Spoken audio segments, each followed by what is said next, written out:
জিকসন সিংয়ের মোহনবাগানে আসার জল্পনা উস্কে দিলেন তাঁরই সতীর্থ।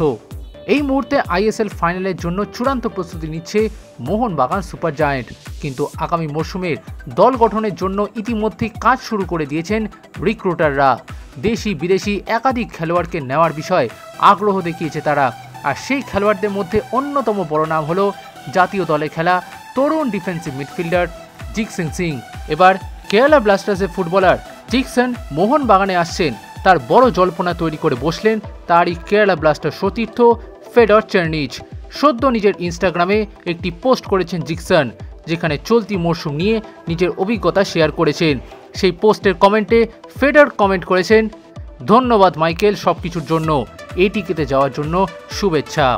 আর এই নিয়ে জল্পনা বেড়েছে বিস্তর। কেরালার অধিকাংশ ফুটবলার 22 বছরের এই মিডফিল্ডারকে মাইকেল জ্যাকসন হিসেবে ডাকেন, যেহেতু অনেকে জিকসনকে জ্যাকসন হিসেবে সম্বোধন করেন।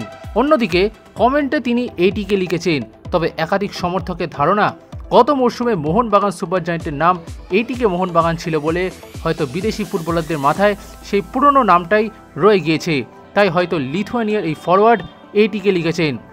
যদিও জিকসনের মোহনবাগানে আসার সম্ভাবনা প্রবল। সূত্রের খবর, জিকসনকে নিতে বড়সড় প্রস্তাব তৈরি করেছে সুপার জায়ান্ট ম্যানেজমেন্ট। এখনও কেরালার সাথে 1 বছর চুক্তি রয়েছে জিকসনের, তাই বড় অঙ্কের ট্রান্সফার ফি সহ দীর্ঘমেয়াদী চুক্তির অফার করা হয়েছে জিকসনকে। ইস্টবেঙ্গল সহ একাধিক ক্লাব দৌড়ে থাকলেও জিকসনকে নিতে এগিয়ে মোহনবাগান।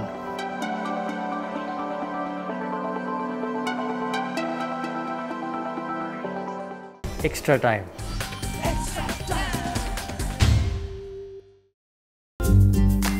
লেটেস্ট নিউজ আর এক্সক্লুসিভ ভিডিওর সঙ্গে আপডেট থাকতে এখনই সাবস্ক্রাইব করুন আমাদের ইউটিউব চ্যানেল। বেল আইকনে ক্লিক করতে ভুলবেন না যেন।